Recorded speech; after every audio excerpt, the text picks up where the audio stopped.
It was a puddle of crumpled fabric, jade green silk, the color almost obscenely vivid against the dull grain of the table. A woman was dead. The woman who designed and sewn that fabric, transforming it into an exquisite dress, turning this way and that in front of a full-length mirror as she carefully tucked and pinned, the silk spilling across her skin like liquid, like absinthe. She didn't know that this would be the last dress she'd ever wear. She was just 30 years old, a beauty. She was a model, a designer, and an actress. Was. Now her body lay cold on a mortuary slab. Now the exquisite dress, nearly shredded, was evidence. In the chapel of a funeral establishment banked high with floral offerings, the funeral of Virginia Rappe was held at the Hollywood Forever Cemetery. A large part of the movie colony attended. 8,000 members of the public filed past her coffin, paying their respects or satisfying their curiosity. Scandal always draws more vultures than carrion ever could. And Virginia's death was a scandal, one that would topple a career and change the movie business forever. I'm dying. Oh, I'm dying. And make out a small beam of light against the mirror. 1.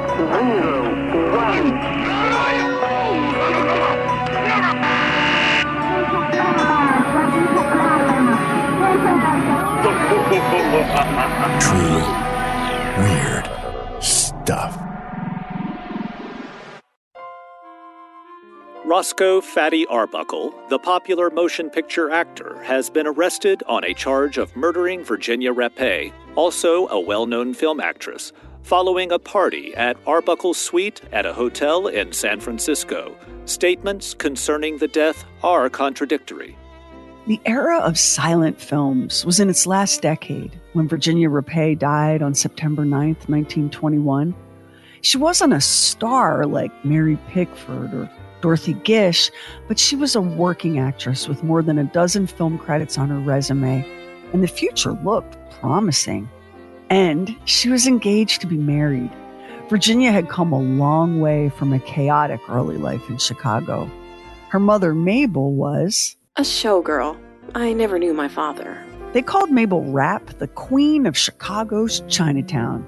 She was the kind of woman that people back then and now loved to judge. Unwed, they hissed, unwise, incapable of properly raising a child. And to be fair, Mabel Rappe had gotten into trouble in Chicago. She was involved with a man named Frank Parker, the reckless and feckless son of a wealthy Chicago family.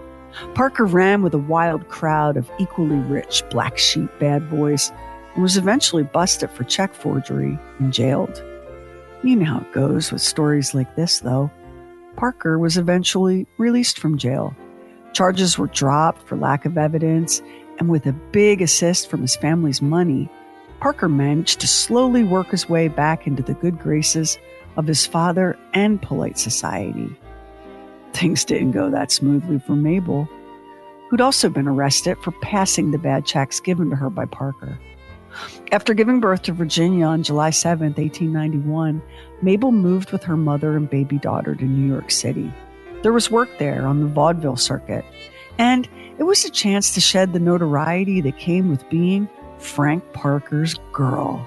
There are two tales that concern Mabel Rappe. One is that she died from the effects of addiction to drugs. The other is that there were two women by the name of Mabel Rappe. One was a notorious woman, frequenter of the old 22nd Street district and its bright lights and devious ways.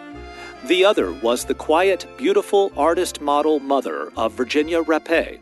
It's a tricky knot to unravel. There are some who say that Mabel posed as her daughter's sister, with her grandmother playing the part of mother to the little girl. However the little household identified, there's no denying that Mabel made a life for all three of them in New York, working as a chorus girl in a number of Broadway productions. And then Mother fell ill, coughing and fever, and then she was spitting up blood. Just 4 days before Christmas, 1904, Mother was taken to St. Luke's Hospital. On January 7th, 1905, Mabel Rappe passed away from tuberculosis and tuberculosis lymphadenitis, which attacks the lymph nodes in the throat. This wasn't the sort of pretty death you might find in a Victorian novel, the heroine all pale with enormous haunted eyes, dying of consumption as daintily as a hummingbird in a snowy white nightgown. The reality was ugly swelling and bruising on Mabel's face and neck, lesions draining pus and fluids, horrible and painful. The other name for this is scrofula. They used to call it the king's evil. It's a bad way to go. Virginia was 13 when her mother died. Her grandmother, already like a parent to the girl, cared for her until her own death just 3 years later.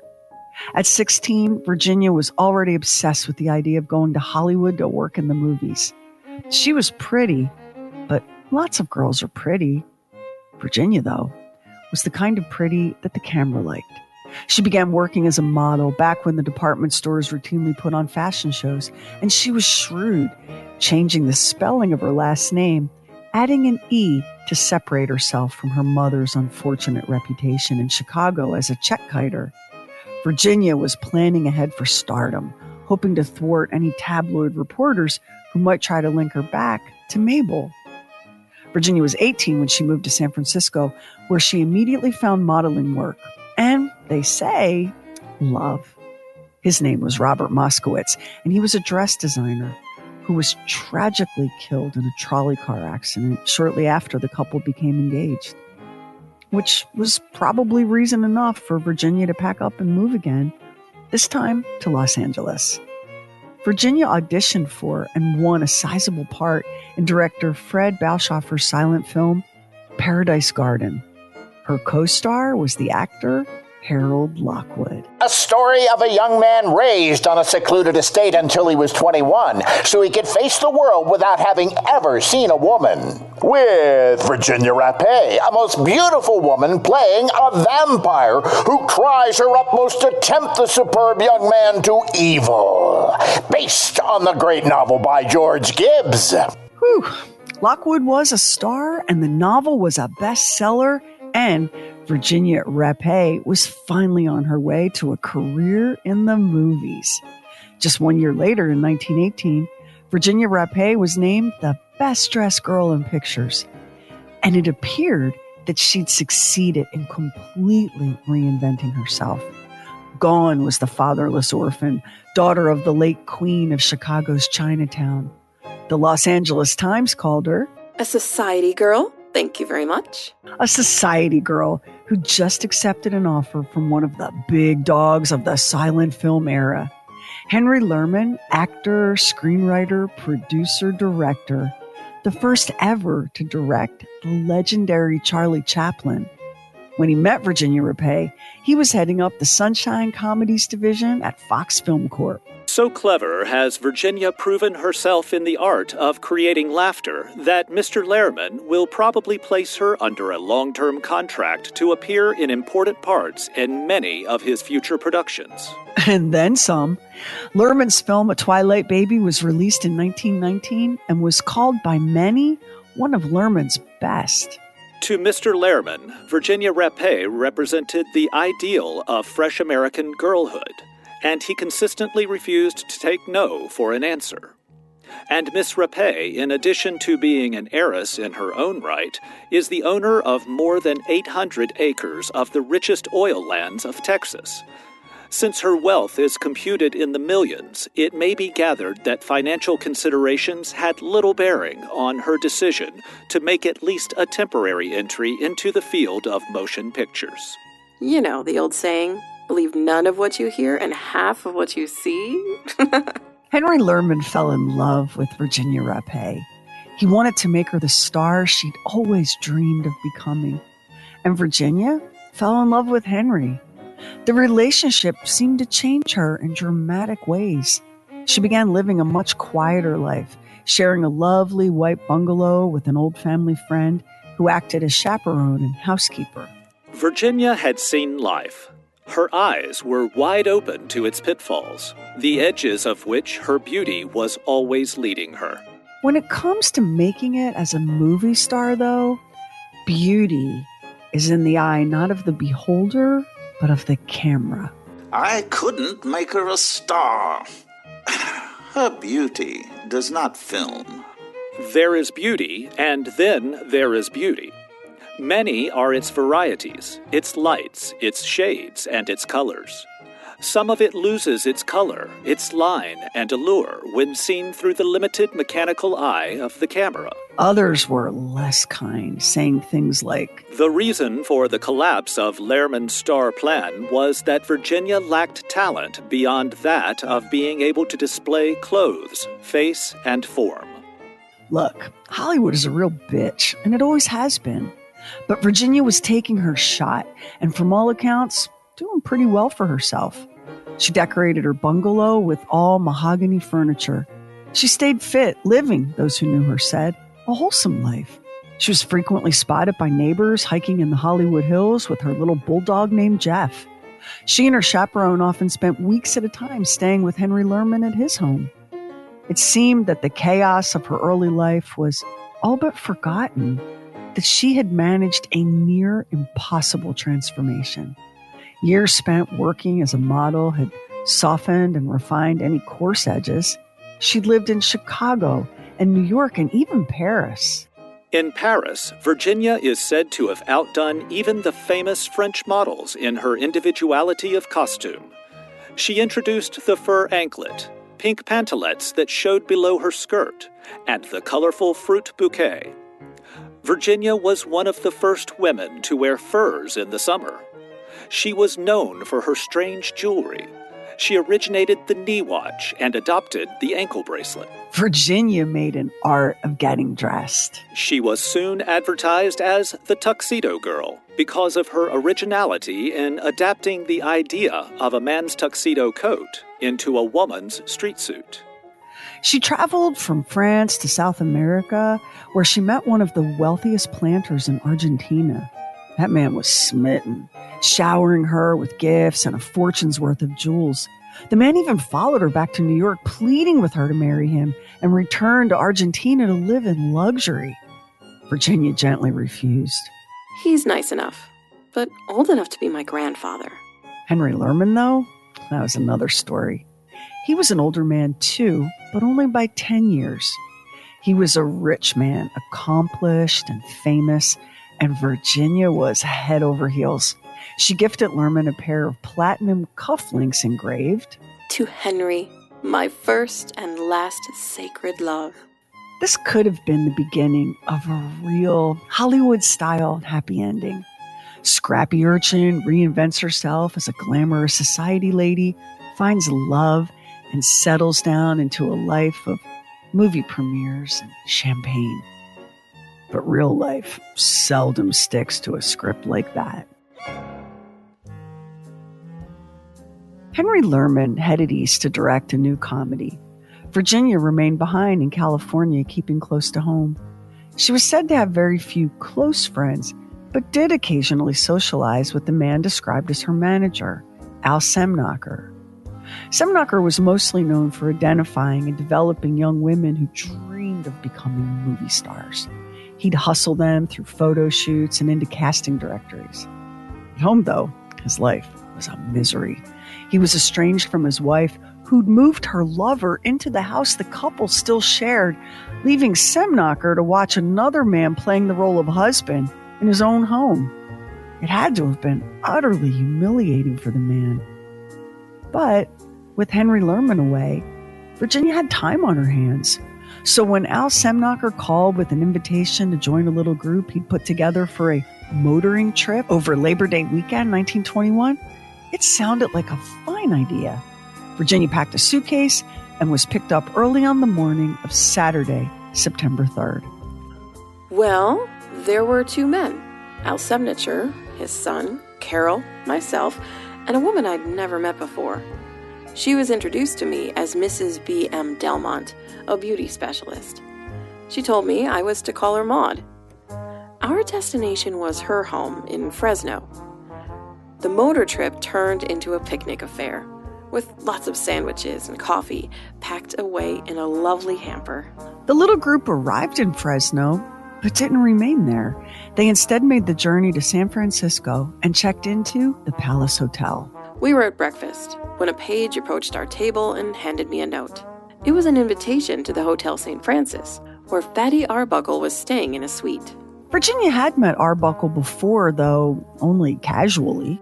I knew him in the way I knew most of the motion picture boys and girls, as in, we would meet by chance at social affairs, parties, premieres. My Henry was well acquainted with Arbuckle, though I knew him only slightly. Though for years, perhaps 5. The decision was made to accept Arbuckle's invitation.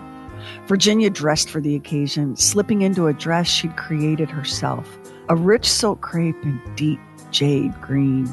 She pinned a chic white sailor-inspired hat onto her gleaming dark hair and confided to Mrs. Delmont, I wouldn't go if you weren't with me. I don't trust Arbuckle, and I don't know exactly who's to be there.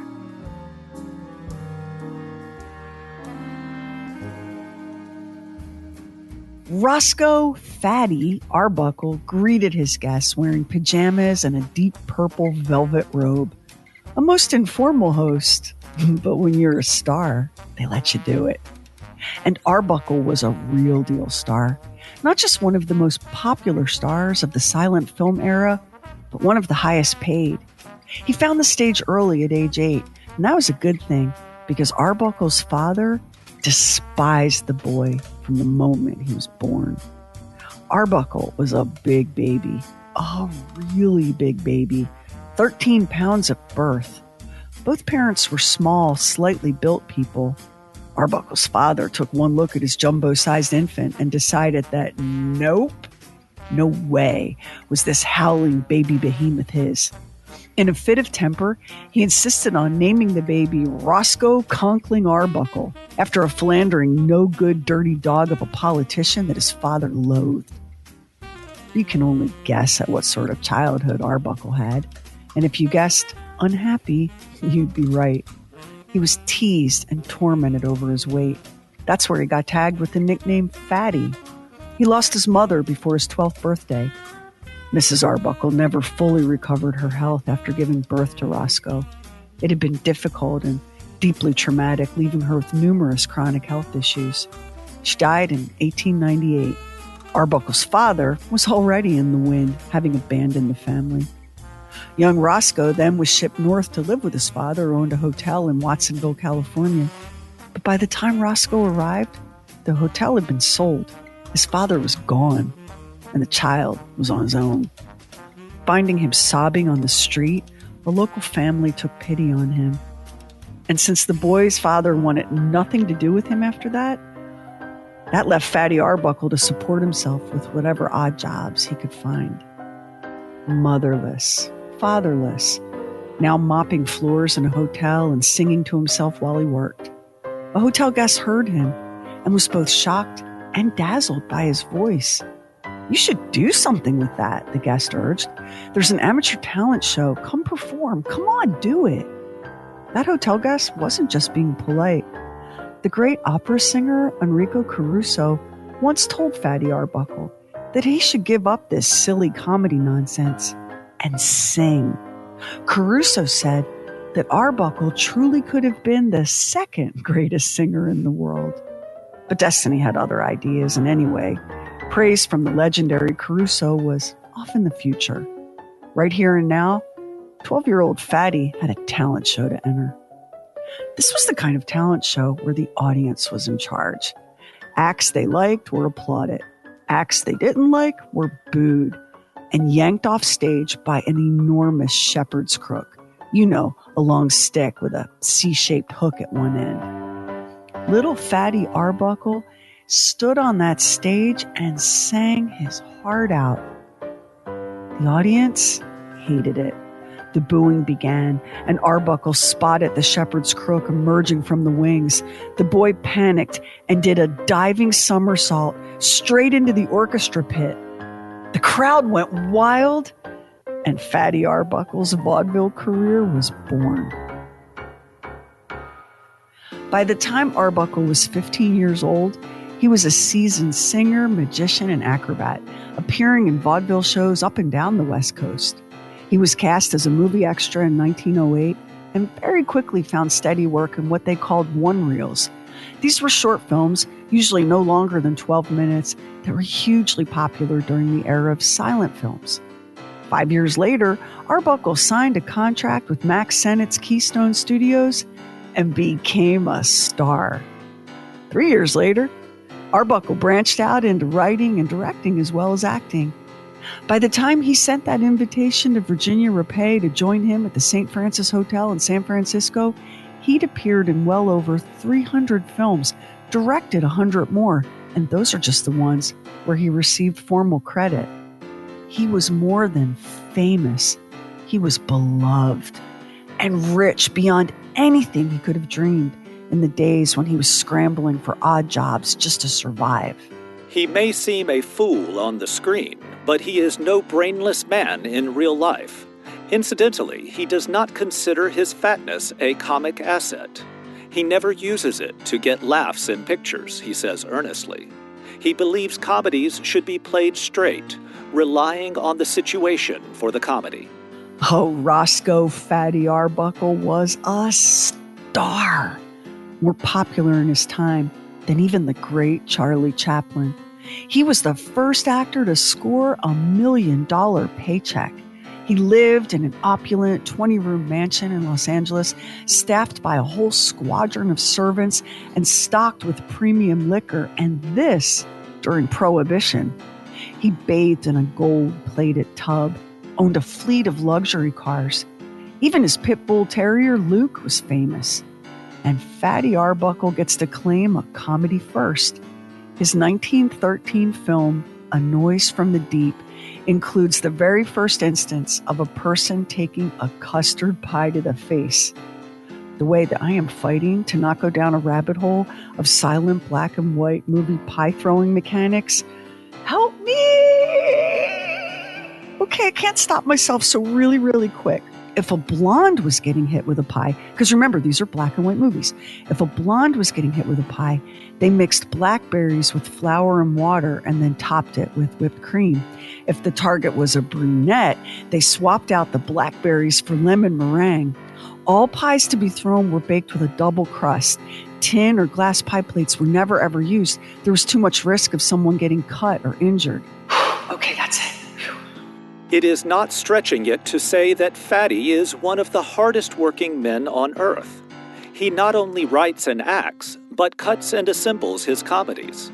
They are set to a certain standard of excellence, and below this he will not permit them to fall. This means constant vigilance, constant invention, constant work. And then came Labor Day weekend, 1921. Arbuckle and his entourage checked into the St. Francis Hotel in San Francisco, taking 3 adjoining suites on the top floor. This was a grand place, inspired by the finest hotels in Europe. Arbuckle ordered cases of gin and scotch to be delivered. Prohibition, again, was in full swing, but that didn't mean anything to the wealthy, or the famous, or the powerful. It was a party that flowed around the clock, guests coming and going, booze flowing, anything Arbuckle wanted. Because when you're a star, they let you do it. It was late on Monday morning, September 5th, when a friend of Arbuckle, a fashion designer named Ira Fort Lewis, who happened to be staying at the Palace Hotel in San Francisco, spotted her.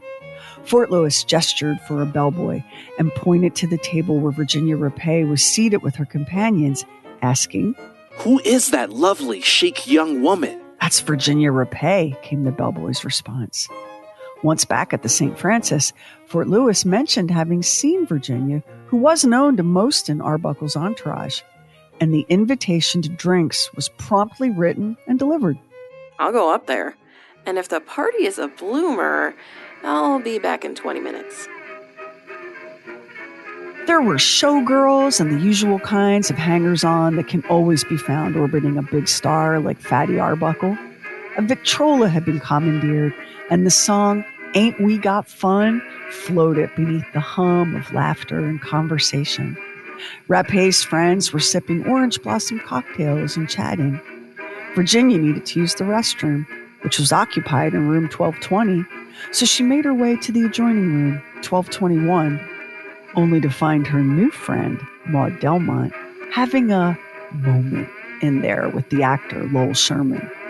Excusing herself, Virginia then crossed back through the party to the third adjoining room, number 1219. Moments later, Arbuckle slipped in after her, locking the door behind him. It was just before 3 o'clock in the afternoon. What happened next cost a woman her life and a man his career.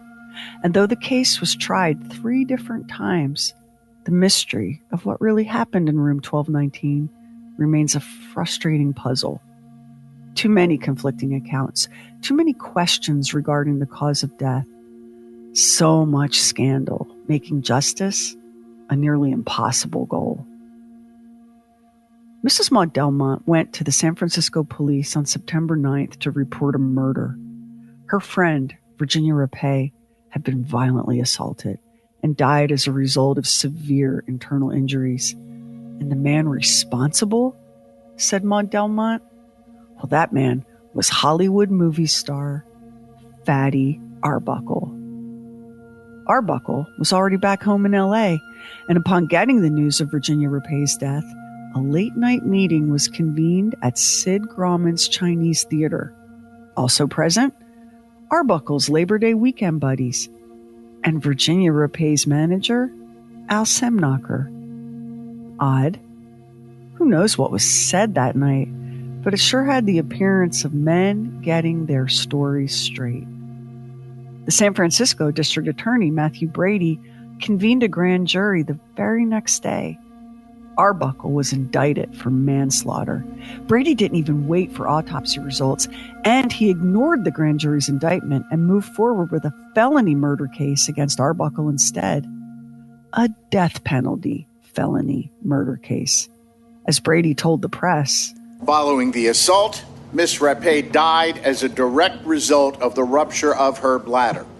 The evidence discloses beyond question that her bladder was ruptured by the weight of the body of Mr. Arbuckle, either in a rape assault or in an attempt to commit rape. We also know that when other members of the party went into the room, Miss Rappe was moaning in great pain and crying, I'm dying. I'm dying. He killed me. There are at least as many versions of what happened in room 1219 at the St. Francis Hotel as there were criminal trials. Well, in one version of the story, Roscoe Arbuckle threw me onto the bed, tearing at my dress, crushing me beneath his enormous bulk. The weight of him causing mortal damage deep inside where the wound couldn't be seen. A human being can die as a result of a crush injury, but the likelihood of being crushed to death on a mattress by a man weighing 266 pounds, that's Arbuckle's recorded weight at the time of the incident, that's just about as low as you'd expect. And there's this version of events. Roscoe Arbuckle found me indisposed. I was suddenly ill, and he tended to me like a gentleman. We weren't alone but for 10 minutes, or perhaps an hour, depending on whether you believe Arbuckle or Mrs. Maud Delmont. Both Arbuckle and Delmont would tell multiple versions of events to the police and the courts, making it all the more challenging to get at the truth. Other members of the party who came into room 1219 say they found me barely conscious, tearing at my clothing, raving about terrible pain in my belly, in such agony that I was not in my right mind. Virginia was plunged into a cold bath, then carried down the hall to room 1227 at the St. Francis. The hotel's doctor was summoned. After a brief examination, he declared that Rappe had been overserved. Her condition was due to nothing more extreme than that. She was drunk, he said. She just needed to sleep it off. And with that, the party continued. Virginia Rappe lay in that hotel room, dosed on morphine to dull the pain, for the next 3 days. Only then was she transferred to a hospital. Why did it take so long? How could the hotel physician make such a devastating mistake diagnosing her condition? Virginia Rappe died on September 9th, 4 days after receiving that invitation to a party at the St. Francis Hotel. The cause of death was a ruptured bladder and secondary peritonitis, an inflammation of the lining of the inner wall of the abdomen and covering of the abdominal organs. When the trial began in November 1921, it was immediately obvious that some witnesses had changed their stories. In Arbuckle's initial statement to police, he described how Virginia became hysterical after a few drinks, complained she couldn't breathe, and began tearing off her clothing.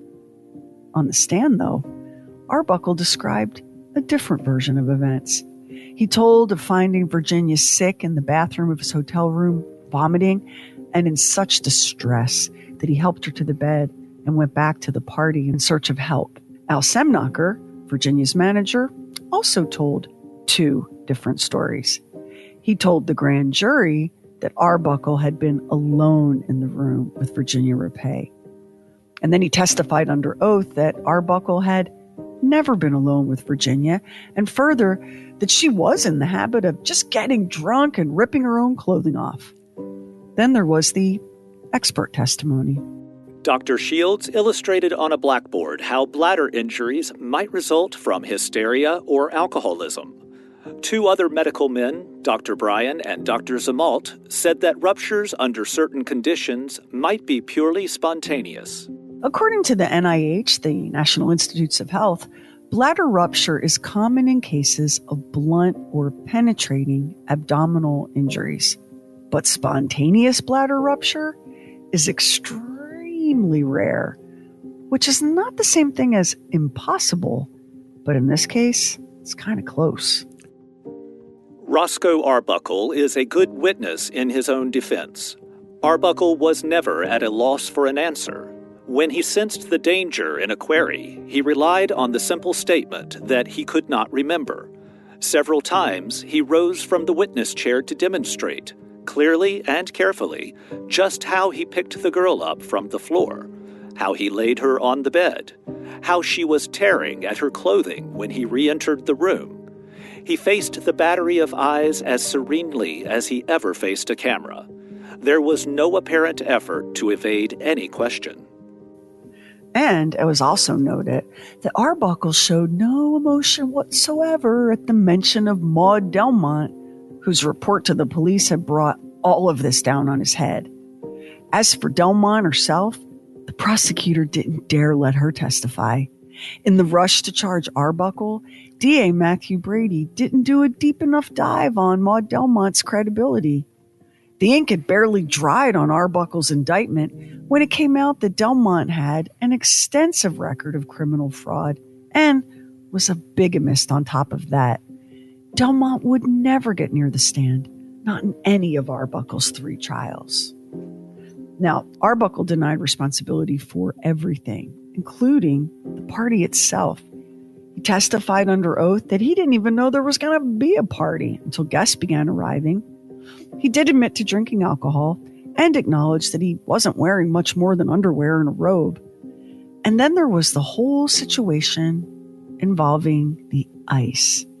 Al Semnacher testified that the day after the party, Arbuckle told him that he'd applied ice to Virginia's body. Semnacher was reluctant to say where the ice had been placed, finally whispering the answer into the court reporter's ear. Newspapers didn't dare print the truth that Arbuckle had applied ice to Virginia's snatch. That was the word Semnacher refused to utter in open court. And we won't even get into the time they spent debating whether said ice was introduced internally to said snatch or merely laid atop it. It was all so tawdry, and Virginia, forever silenced, had no way to defend herself. And instead of printing the word snatch, the press instead ran headlines that blared, "Arbuckle confesses he tortured actress," leaving Arbuckle caught between a snatch and a cold place. It seems that this is the moment an immortal urban legend was born, that Arbuckle had forcibly violated Virginia with a glass bottle, a Coca-Cola bottle, as the story often goes.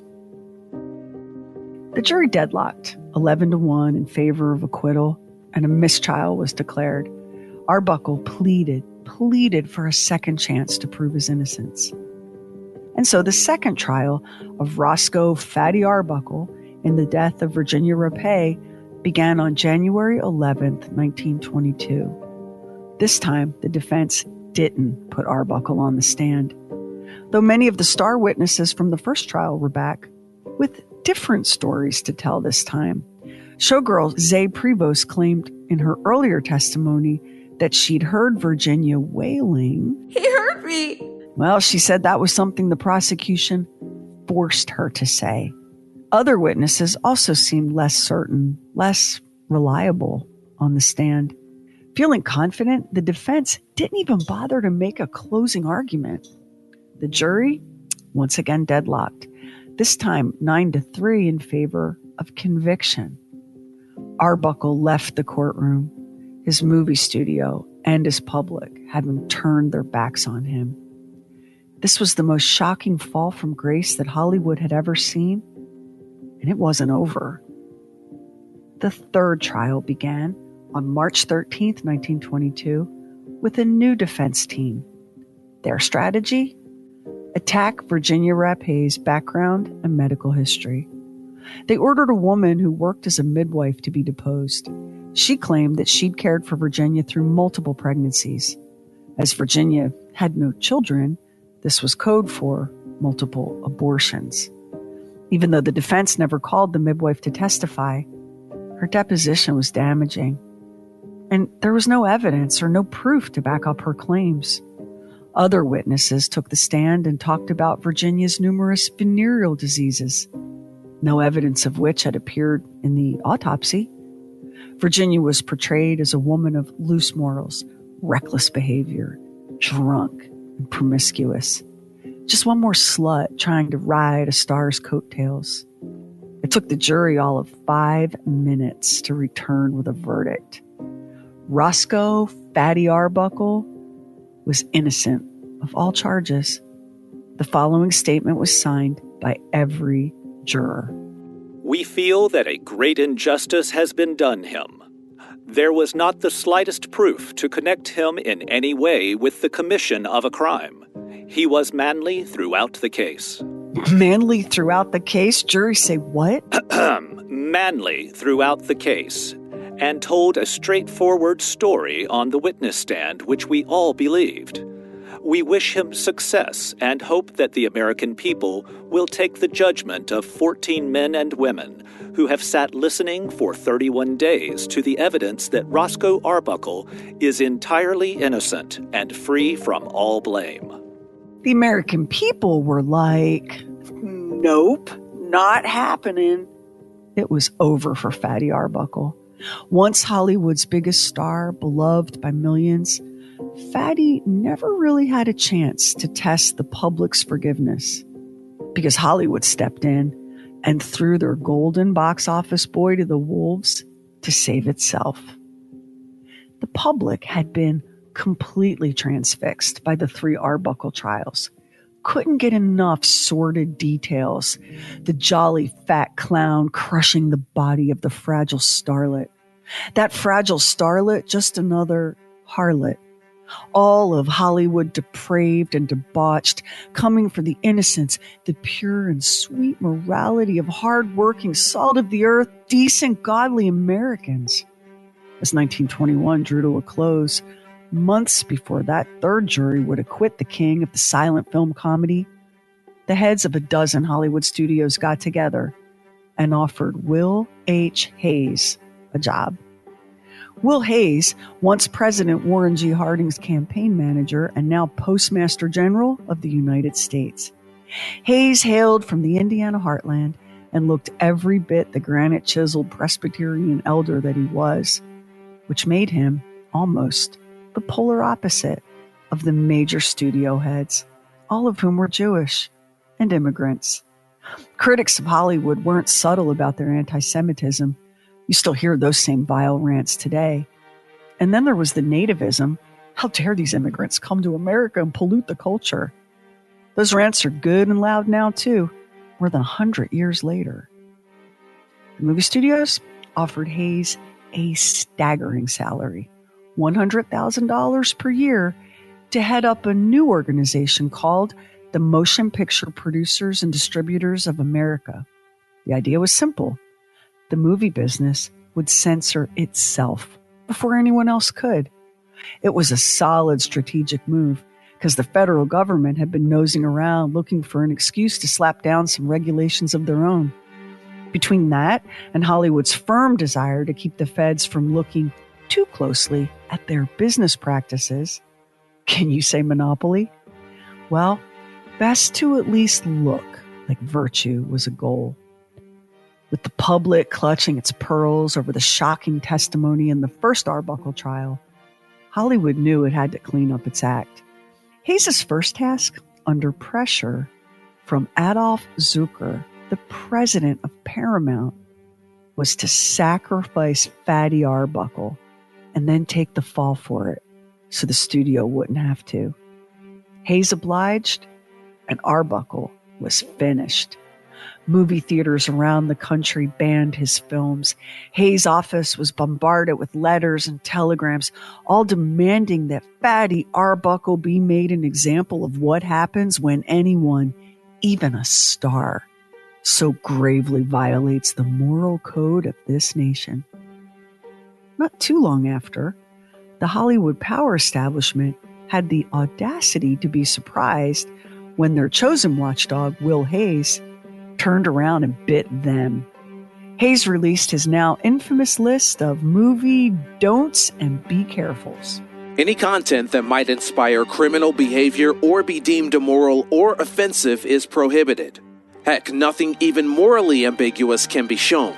No profanity, no drug use, no explicit depictions of sex or violence, no interracial relationships. Hayes not only helped yeet Fatty Arbuckle into oblivion, the Hayes Code landed just in time to dramatically influence the age of talkies, movies as we know them, from the early 1930s all the way through the late 1960s. Even the Puritans would have approved of Hayes. That's how repressive the Hayes Code was. Virginia Rappe was buried at the Hollywood Forever Cemetery. She'd be joined there in eternal rest by her fiancé, Henry Lerman, who died 25 years later in November 1946. Acquittal or no, Lerman blamed Arbuckle for Virginia's death. Would I kill Arbuckle? Yes. I feel just as would any other man with red blood in his veins.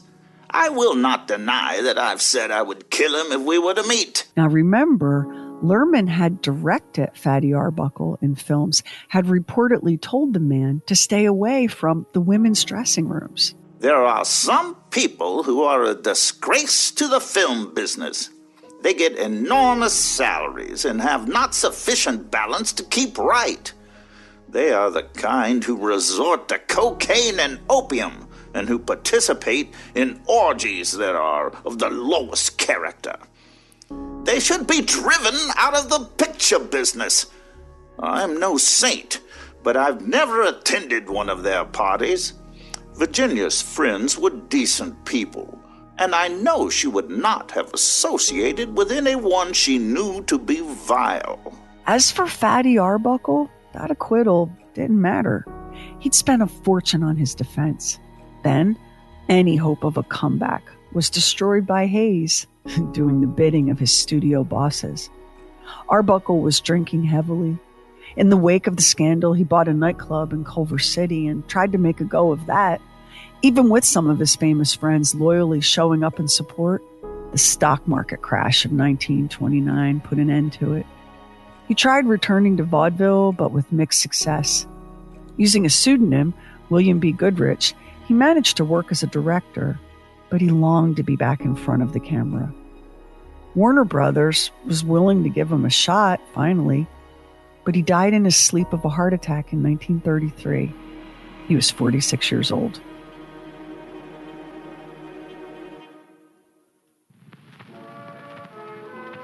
The illustration of the beautiful young woman that graced the cover of the sheet music for this song, Let Me Call You Sweetheart, that was a teenage Virginia Rappe.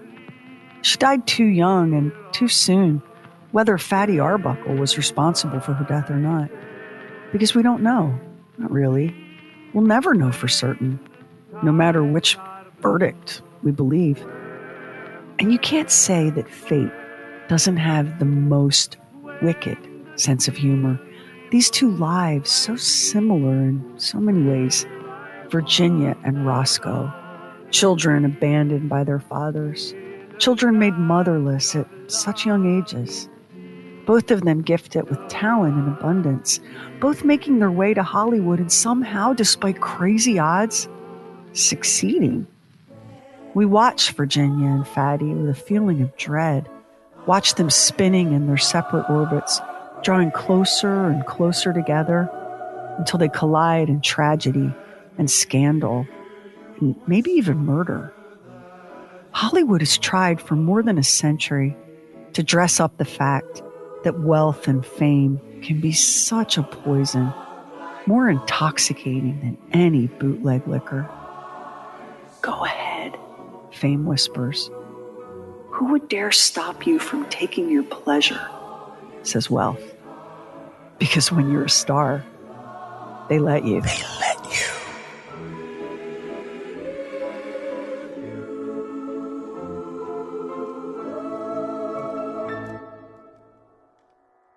Next time on True Weird Stuff. Have you ever been on a road trip and you see a sign up ahead that says gas, snacks, and live alligators, or exotic birds, snakes, and souvenirs? There's a name for those places. They call them roadside zoos. And you will be amazed at America's raucous history with animals on the side of the highway on the next True Weird Stuff. Special thanks to our voice talents on this episode, Don Morgan, Sam Moore, Carrie Doc Bowser, who I left out of last episode's credits by mistake, and Aaron Cox as Virginia Rappe. Sherry, I was familiar with this story, and I was familiar with certain aspects of this story that I think are urban legend lore now. What was it that sparked your interest into doing an episode about this? Exactly what you just said. Like, the only version of this that I've ever heard was that the big silent movie star named Fatty Arbuckle at a big Hollywood party sexually assaulted a woman with a Coke bottle and killed her. And he got away with it. That was the whole version of the story that I had sort of picked up, going through life. And I can't tell you why. You have a head full of stuff. I do. I have like a head full of things. And every once in a while, one of those things will float up to the surface and go, hey, what's up with that? Yeah. So I decided, let me see if this is really true, because it's so horrific. If he did, in fact, sexually assault a woman with a Coke bottle, what jury in the land let him go? Like, there were so many questions that I had. Mm-hmm. So I began digging and digging. And the more I dug, the more I realized, we don't know anything. Justice, I don't know if justice was served here or not. We don't know anything that happened in that hotel room. Other than that woman died. I mean, that she died. And so I have a couple of thoughts on that. One, I think it's horrifying that she not only lost her life, but became part of a Coke bottle rape urban legend, which is a nightmare, right? Awful. So I wanted to go looking, and I don't know. I mean, none of us right now are old enough in any way, shape, or form to have been watching Fatty Arbuckle movies. Like, it's all a million years ago. And all the connections to the Hays Code and the motion picture rating system, they all came out of this incident because Hollywood was in big trouble with the American public in the wake of the Arbuckle scandal. So let's start with let's go back to the beginning of the urban legend. Fatty Arbuckle is at a great big Hollywood party. Well, yes and no. Fatty and some of his entourage and hangers-on were in San Francisco for Labor Day weekend, and they were partying in the hotel suite. Mm-hmm. And even though it was prohibition, rich, famous people get what they want when they want it, no matter what the laws are. And they were drinking and listening to music. And here's the beautiful Virginia Rappe, and they in town, so they send her an invitation. So it's a Hollywood party, but not in the way that you were led to believe, right? Right. I mean, did you realize this was some folks hanging out in a hotel suite? No, I didn't. The big Hollywood party, the Coke bottle incident, and that Fatty got away with it. Those are the things, the facts that have come across the transom, through the course of time that I know about this story. So that's the first thing that wasn't really, it was very accurately reported at the time, but it hasn't been accurately remembered. So there was that. And then there was the incident itself, which you hear it from multiple different perspectives, just not Virginia's. Virginia herself cannot tell you what happened because the hotel physician put her on a morphine drip. Mm-hmm. And she was unconscious for most of the 3 days following whatever happened. Can I tell you who is the hotel physician? Boy, those were the days. Those were the days. Anyhow, how reliable is somebody who doesn't have an office, but they're the hotel physician? The hotel doctor. Anyhow. So you've got all of these different stories about what happened. And, the first trial, they voted to acquit and and hung the jury. The second trial, they voted to convict and hung the jury. So now we're in this hotel room, and here's Virginia Rappe, and she was one of those people that stopped traffic, but not in a classically beautiful way. Like, she didn't have perfectly symmetrical, she was just so incredibly captivating. And the still camera loved Virginia. She had a very successful career as a model. It was the motion picture camera that even her own fiance said, her beauty doesn't translate for movies. But in real life, apparently she was just yummy. Like, you couldn't, men, women, children, dogs, like, you couldn't not be captivated by her. So, she rolls into this party. She knows many of the people there very casually. She herself is successful. Her fiance is, an incredibly powerful player on the scene. And then she disappears to use the restroom. And the rest of it is completely chaotic and unknown.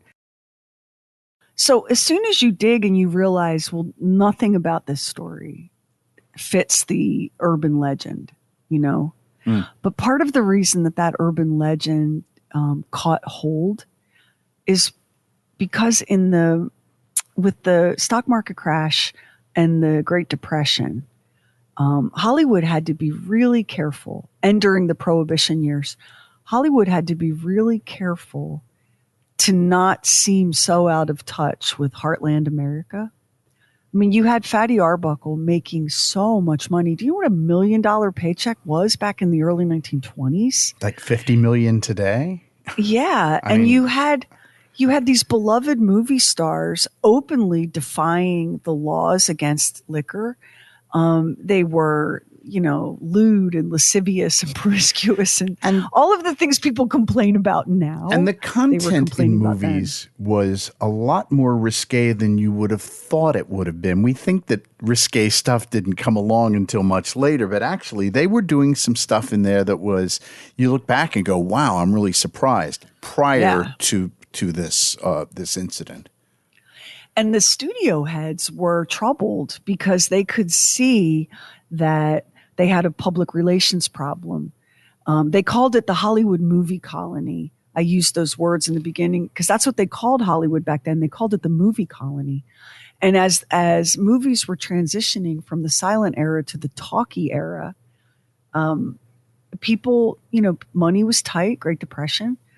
And, going to the movies was a treat and a luxury. And you could not alienate the American public by being crude and, amoral. So at the time that the party happened on Labor Day weekend at the hotel in San Francisco, Hollywood was grappling with transitioning into talking movies, which was as big a deal as transitioning from movie theaters to streaming, right? Yeah. It was a huge change in the business model. And they had this publicity problem, this perception problem with the public. And then here comes Fatty Arbuckle, who is the biggest star in Hollywood. He is beloved. He's non-threatening to women and men. He's funny. He's wholesome.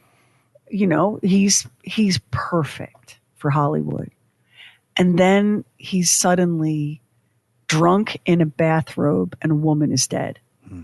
And this is absolutely the worst thing that could have happened to the baby movie business at the time. So when Fatty went through his first trial, even though he was acquitted by a hung jury, a mistrial, not acquitted really, a mistrial, it was already over for Fatty, even though he didn't realize it. The studio heads were already like, we're not going to be able to rehabilitate this. And then here comes the second trial. And with each trial, the testimony was so shocking. And you have to remember that this is prohibition and times are hard. People are struggling. They're struggling. And the newspapers are filled with their beloved fat-faced comic clown walking around with his dick out and just whooping it up like some sort of debauched Roman emperor. Mm-hmm. Can you imagine how much that didn't fly with the American public? How quickly they turned on him. So the only reason that Fatty managed to eke out an acquittal in the third trial, and you probably noticed that was when the defense was like, oh man, we got to put the victim on the stand here. We've got to make this case a referendum on Virginia Rappe. Was she a venereal disease-ridden slut with no self-control, drunk, ripping her clothes off, just begging for it? Was she asking for it by her behavior and substance use? And the jury decided, yeah, sounds like it. And that's how Fatty got his acquittal. And so when you put all of these ingredients together, I was like, let's tell the story. Let's tell the story a little differently than movie star and Coke bottle. So I have so many thoughts about this, Sherry. One of them is whatever the truth is in this. You have a prosecutor who has a really big fish, and there's no pun intended by that, but he's got a really big fish. So he really wants to make this case because if he makes this case against him, it helps him. And so you have a witness who said, but the prosecutor told us to say that. And you say, what? Because we love to think of things in terms, and the movie business has done this to us. Who are the good people? Who are the bad people? Fatty is the bad person. Virginia's the good person. And then you realize that in the course of this story, there's a lot of ass covering that's going on by everybody involved with it because everybody is worried about their own reputation when it comes down to it, which is probably why there were so many different stories that were told throughout this. I stopped there because you caught where this whole thing made a wrong turn, and that was with San Francisco District Attorney Matthew Brady rushing this one to judgment because the findings of the grand jury were not felony death penalty murder. Right. That wasn't where the grand jury indicted Fatty, but it was Matthew Brady who decided to turn this into the trial of the century. And I think there was a rush to that, obviously. Right. Because he didn't even bother to do the due diligence on his star witness, Maud Delmont, who, hey, she was shady AF. That doesn't mean she was lying. OK, that's not the same thing as being a liar. But in terms of being a credible witness, she's got a long police record of fraud. She's a bigamist. Of course, back then, everyone was a bigamist. Your pawpaw was a bigamist. Divorce was a pain in the ass. You just moved on and married somebody else. But you know what I'm saying? Like she didn't have any credibility which is why she never once took the stand in 3 criminal trials. Right, because they knew they would bring up her past, and then that would it all would fall apart there. I think that Arbuckle was such a huge star, but I have to believe that by the time they got to the 3rd trial, the movie industry said, we made a lot of money with him, but we probably can make money without him now. Yeah, they abandoned him, which let this be a lesson. This is like Shakespearean. Let this be a lesson to all of us. You're only valuable to people when they can get something from you. And the minute you become a liability, you are the cheese who stands alone, for sure. That's a thing we see play out over and over again. So I made 2 decisions with this one because I knew before I sat down to write this one, I knew that there is not a satisfying, and that's how it happened, the end, right? I knew that we didn't have that. So I thought for a while, and then I thought, you know what? I'm going to leave Fatty Arbuckle silent. I'm going to let Virginia Rappe talk because she's the centerpiece of this story, but she's silent because she died. She died in a morphine fog of massive internal injuries, a ruptured bladder. Oh my God. And they tried to make it out that her bladder ruptured because she'd had so many abortions, even though there was no evidence to back that up. They tried to make it out that her bladder ruptured because she was riddled with VD. No evidence, not in her medical record, not in the autopsy. They tried to make it out that her bladder ruptured spontaneously, like bladders sometimes do. That's not really credible. They tried to make it out that she was a drunk and an out of control person and that she was bound to come to a bad end. And yet there wasn't any real evidence to back that up either. In fact, the testimony about Virginia Rappe was a woman who was a little bit of a health nut, a little bit of a fitness fanatic at a time when people didn't work out or exercise, right? I wonder in the legal behind the scenes on this, whether they said to Fatty, look, we can paint her in a bad light and you'll get off. And he said, no, I don't want to do that. And then the second trial, the 3rd trial, they said, we're going to get you off if you do this. And then he said, okay. Because let's just say he was not guilty of doing something that was awful, that there was something happened innocently enough, let's just say. And he went, yeah, but I know that I didn't. It doesn't matter. She's dead. So then we can say all those things and I'll get off because I'm innocent. Do you see what I mean? Yeah, I do. And the truth of it is, so, we probably all have our opinions on what happened here. I think that something went down between the two of them in that bathroom. But the idea that her bladder ruptured because of his great weight, can I please have a break? He weighed 266 pounds. Yeah, it wasn't like he was 500 pounds. 266 pounds. What do you weigh, about 190? Oh, thank you. Thank you for thinking that. I weigh a little more than that, Cher. But you don't weigh 266. No, I don't. But you probably are closer to 266 than you are to 500, yeah, right? I have, but you have known me when I've weighed 266. So that, and there's no way you crushed anyone to the point their bladder ruptured. No. Like that was really sensational, and it sold newspapers. The laughing clown crushes starlet. What?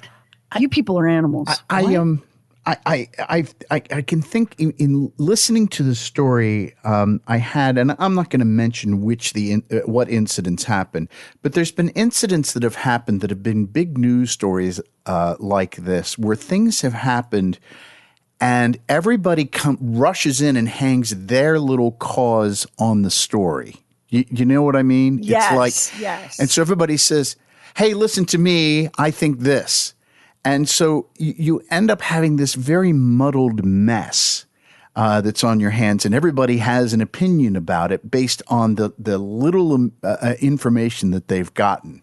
And so I think that is one of the reasons that I was fascinated with your telling of this story, was just the fact that the truth is only that this woman died. That's the only truth thing we know. that we know for sure. That's the only thing we know.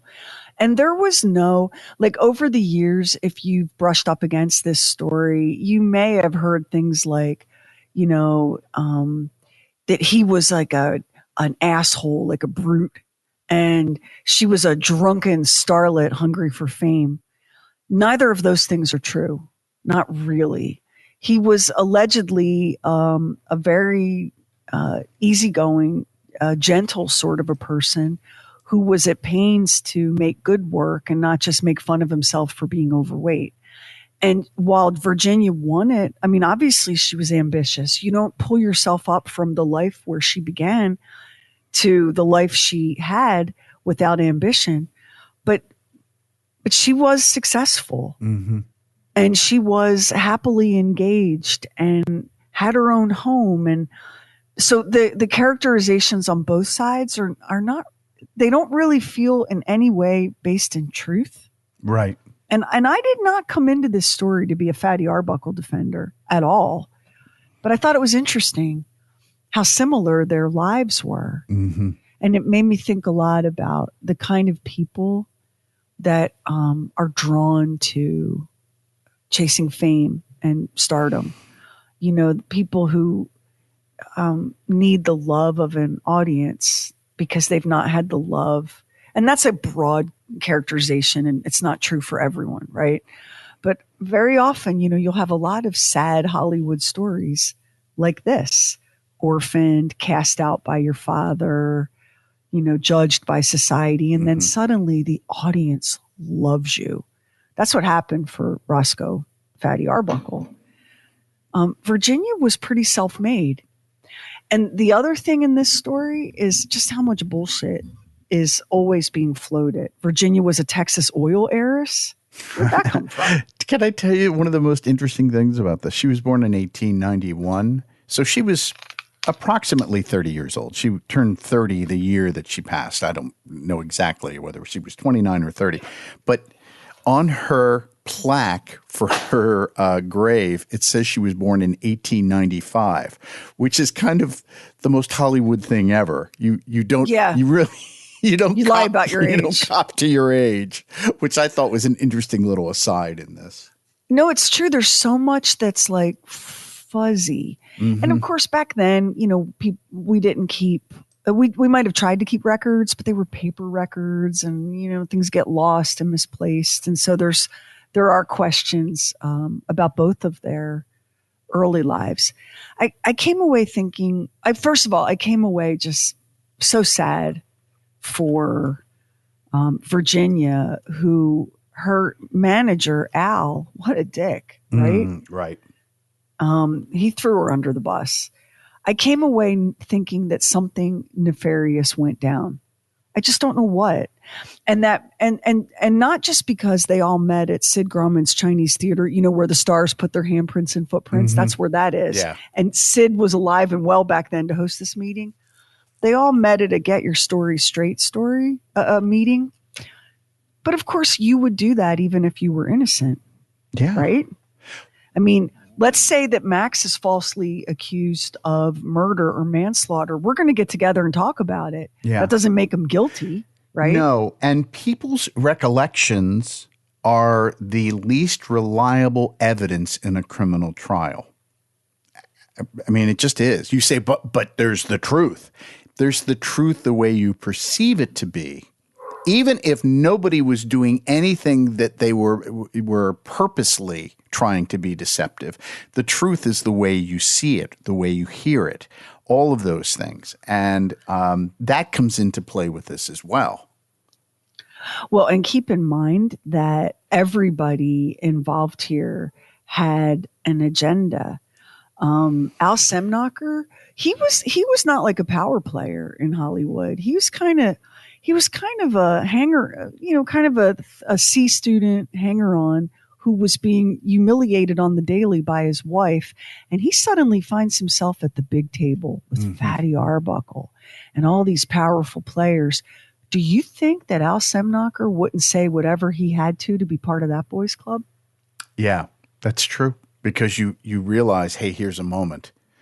Yeah, it's unfortunate circumstances, but I can make a name for myself in this situation. Yeah. Which you see with all unfortunate situations all the time.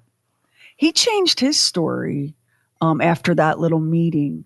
And I feel like, you finally got to sit at the big boys table.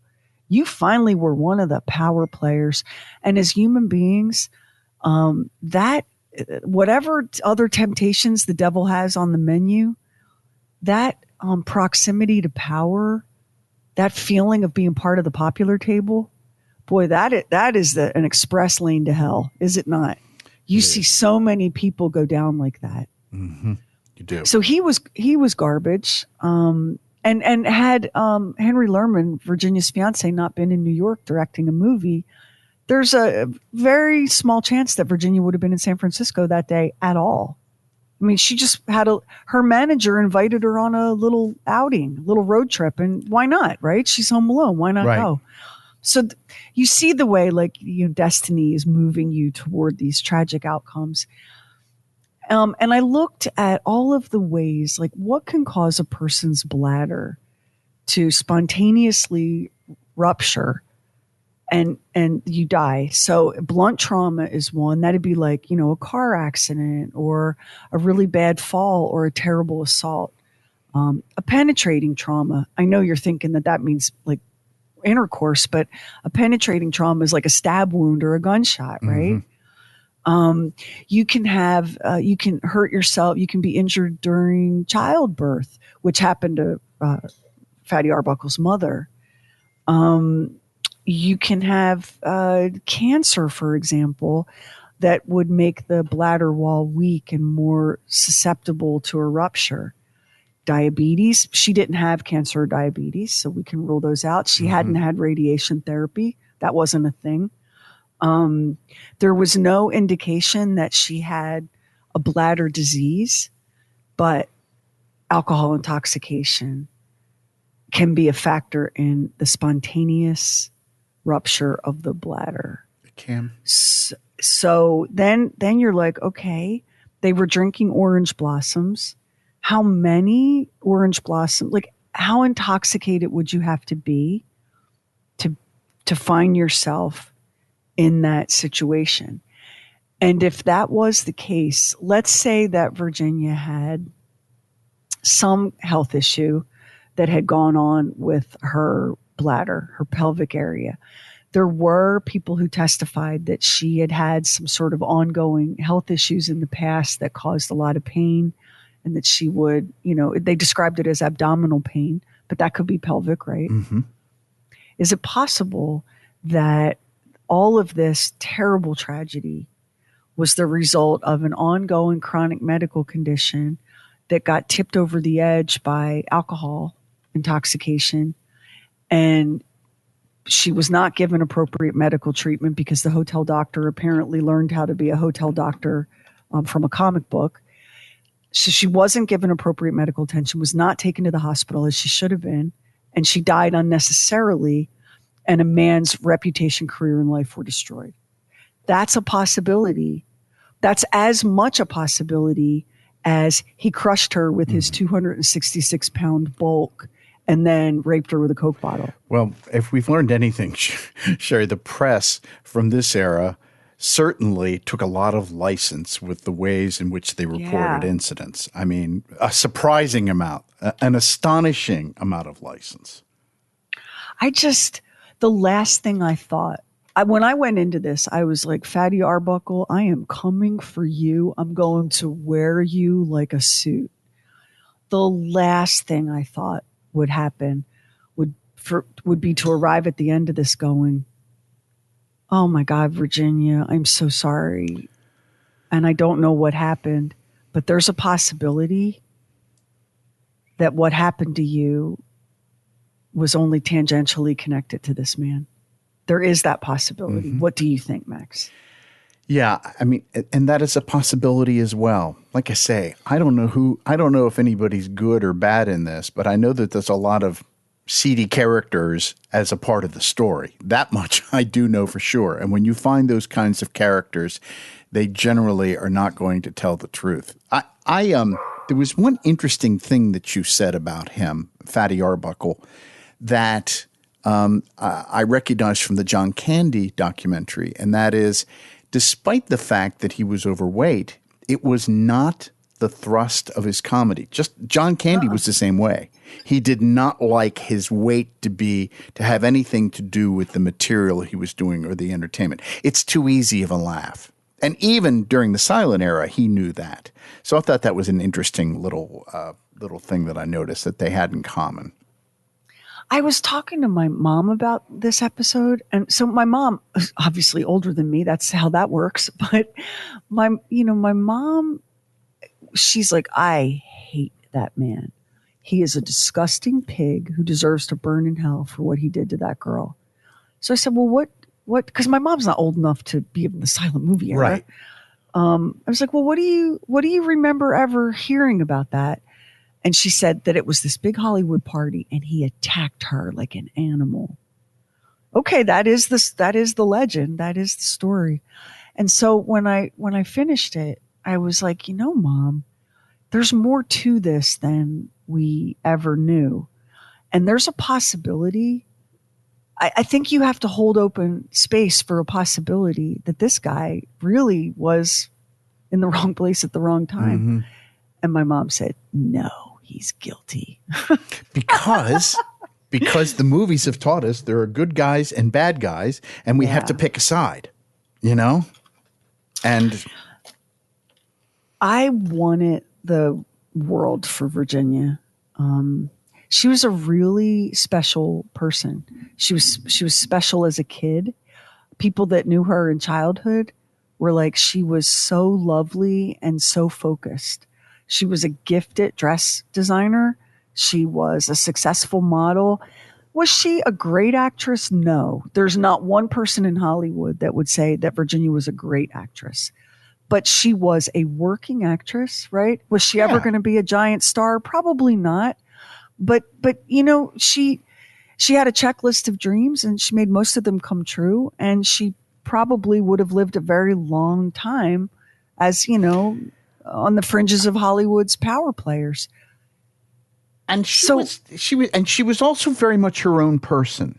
Yeah. When I was listening to you talk about the fashion sense that she had, she was doing a lot of things like incorporating men's clothing, like a men's tuxedo jacket. And it reminded me of Diane Keaton, who did very much the same thing when she had her life. So this was a person who was doing it the way she wanted to do it and wasn't just saying, what do you want me to be? And I'll be that. No, she was really and ballsy. She lived in Paris for a while, traveled. She wasn't, you can say, well, she was a gold digger. No, she wasn't, because that Argentinian businessman offered her basically the world on a plate. And she was like, he's nice, but he's just too old for me. Mm-hmm. Like she didn't even marry him and wait for him to die and cash in his fortune. I think that she's been woefully misrepresented, and it pissed me off to no end that the winning strategy for Fatty Arbuckle was to put her on trial as a slut and just as a gross, drunken party girl, which I think was untrue and unfair. It's untrue, it's unfair, but I think they knew it would be effective. Because it was. Guess what? Virginia can't defend herself. She's dead. And it was. And the person who brought Virginia's story to the attention of the law lacked credibility so much that they wouldn't put her on the stand. And that made people wonder. If she's telling the truth, why won't she testify? You hear people say that kind of stuff today. It's interesting that Fatty only testified in the first trial. And they said that he apparently, according to the story you told, handled himself well on the witness stand when he did testify. Absolutely. And so my guess is, let's just say he knows he's innocent of this, and he says, look, let me testify. Okay. And so he does, but he realizes that testimony by itself and what his truth is not going to be enough to get him off. So I guess that's why he didn't testify in the other two trials. The defense for Arbuckle, and he did bankrupt himself paying for his defense.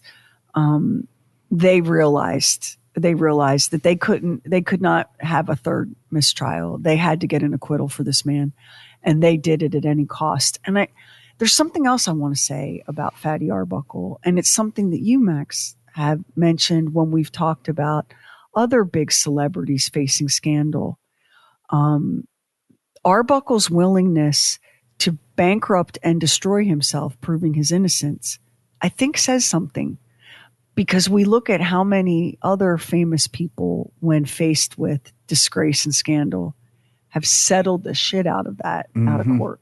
Mm-hmm. Remember when Sir Elton John was accused? Or no, when Michael Jackson was in all this trouble, and Sir Elton John said, if it was me, I'd spend every dime I had to clear my name. And I would never settle. Do a payoff. I would never settle. And that's not to say that every person who settles out of court is guilty. There are very good legal, compelling, and financial reasons for an out-of-court settlement. But a lot of times it is an admission of guilt. You look at Johnson & Johnson with the asbestos in the baby powder. They never acknowledged there was asbestos in the baby powder. Listen to, we just did a True Weird Stuff episode on that touched on that. They never acknowledged the asbestos. They just spent billions settling claims out of court so people would shut up and it would get out of the news. Right. Arbuckle broke himself trying to prove that he was an innocent man. So does that carry any weight for you? Well, I think that's an up to you question. I think that it carries some weight, but who is he going to pay off to get out of this? Do you know what I mean? You have a prosecutor who is like, we're gonna get you. We're gonna prosecute you. So he had nobody to pay off. Perhaps this is the only way he could have moved on, or tried to move on. It's just that's one of those little interesting details, in his story. And there was no redemption arc for Fatty. He died before he could have a shot. And so we'll never know if the public would have accepted him. Warner Brothers was willing to at least roll the dice on him. But you look at the way the other studio heads all got together in some back room and said, either we risk everything or we throw Fatty to the wolves. Yeah, that part of it is I mean, that part of it is the part of it that really is, it does make you go, Because, as I said before, I think they realized, hey, we made a lot of money with him, but I think we can move on without him and still make a lot of money. Because that's the one thing during the Depression, especially the entertainment business thrived because people were in the depths of despair, but they still had enough money to go to movie theaters because they wanted an escape from what was going on in their real lives. And Hollywood, so I mentioned this briefly in passing. So Hollywood was running the absolute definition of a monopoly. They owned the movie studio. They owned the camera company. Mm-hmm. They owned the actors. They owned the theaters where the movies were shown. And the last thing that Hollywood, especially Hollywood in its burgeoning, infancy heading into talkies, the last thing Hollywood wanted was anybody looking too closely at their business model. Yeah. And you cannot have your biggest star killing women in hotel rooms, because that is going to bring the kind of attention that will have people asking questions about how you're making your money. So that's a thread in here too, that's part of this story, that is as much a part of this story as any other detail, was the way the Hollywood power establishment sat back and looked at this and went, we got to put the kibosh on this right now. no matter who suffers. And then there's one more piece of this that is so Fatty, if we're going to look at this like in terms of Greek mythology, Fatty is Icarus flying way too close to the sun, right? I want you to look at Will Hayes. So here we have this pinch-faced, gray misery from the heartland working as the Postmaster General. And why was the Postmaster General of interest to Hollywood? Well, because you couldn't send like porno or stuff through the mail. That was illegal. And the Postmaster General was kind of like a little bit of a moral watchdog. So they decide we'll police ourselves before the federales can get in here and take a look. So they create this whole new thing for Will Hayes. He's their boy. He's their lapdog. He is going to put a sunshiny, heartland, wholesome spin on the whole Hollywood story and make it palatable to the public and show the public that Hollywood is so concerned about the moral welfare of the American movie-going populace that they're going to police their own bad selves. Except what happens next is what always happens. Your little watchdog, as soon as he gets a taste or she gets a taste of that sweet power, they're going to turn on you. And that's what the Hays Code did. The Hays Code laid a whooping on Hollywood and dramatically transformed the business almost overnight, right up through the early 1970s.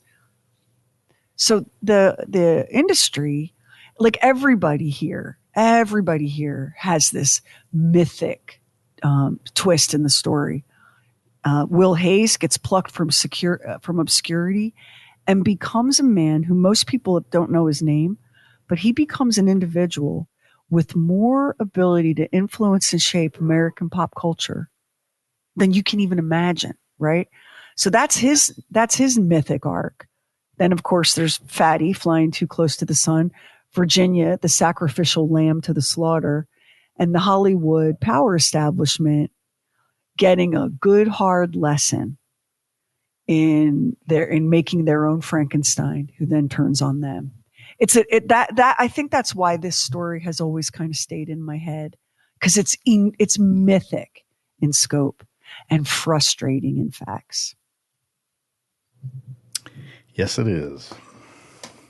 So if you had to, if like your life depended on it, and you have to come up with your own theory of events as we wrap up, what do you think happened? What do you suspect the truth is?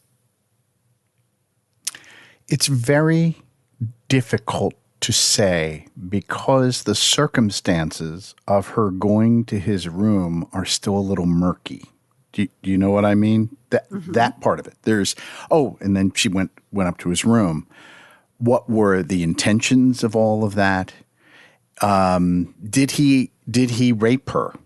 Is that something that happened that might have caused this situation? Or did it happen as he said? Those are things that I wonder about. I don't know how the whole business with the Coke bottle got started, but that is something that has endured, interestingly enough. Yeah. Sherry, I don't know. I think what turned my stomach about the story is a woman died, and then there was the reaction of everybody around it, from the prosecutor to the people in the industry to the woman that was in the room next door. All of these people, I find no good guys in this story. With the exception of Henry Lerman, I don't think there are.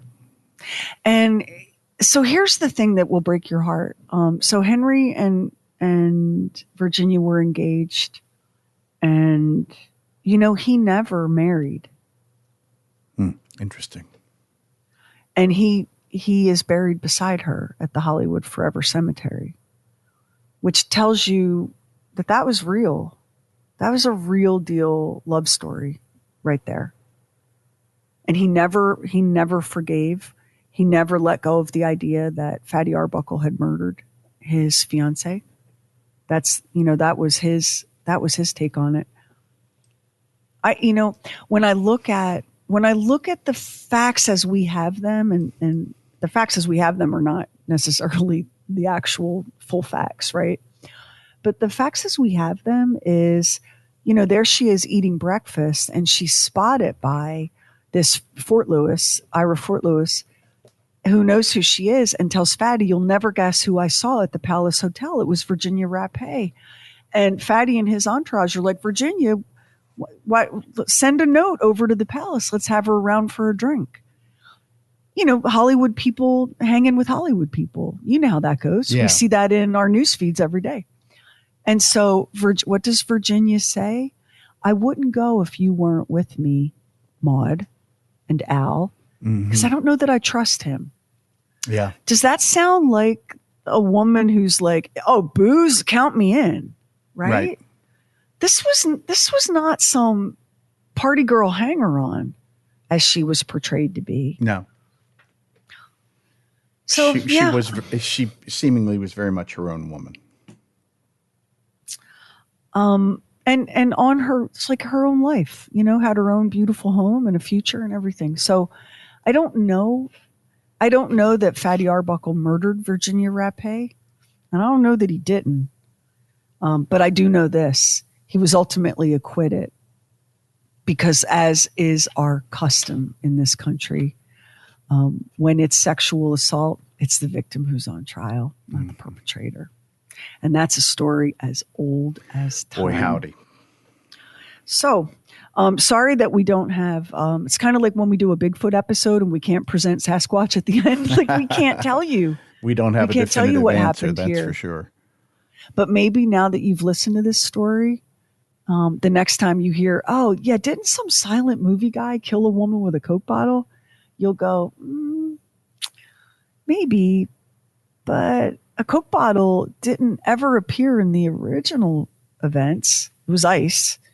And yeah, maybe that's not exactly how it happened. Maybe there's more to the story that makes it a lot harder to have a hero and a villain. And maybe the villain in this story isn't Fatty Arbuckle or Virginia Rappe. Maybe the villain in this story is the puritanical underpinnings of American culture that makes sex a filthy crime when a woman's doing it, and that makes it impossible for a victim of sexual assault to not be painted with at least a little bit of guilty just for existing long enough to become a victim. That happens all the time. Yeah, ain't nothing new about that. So that's today's episode of True Weird Stuff. Next time, we're going to pay a visit to some roadside zoos. And buddy, I got to tell you, it is a wonder more people were not eaten by their own bears. That's all we're going to say about that. We appreciate you listening. We just love y'all. Yes. And we'll see you on the next True Weird Stuff.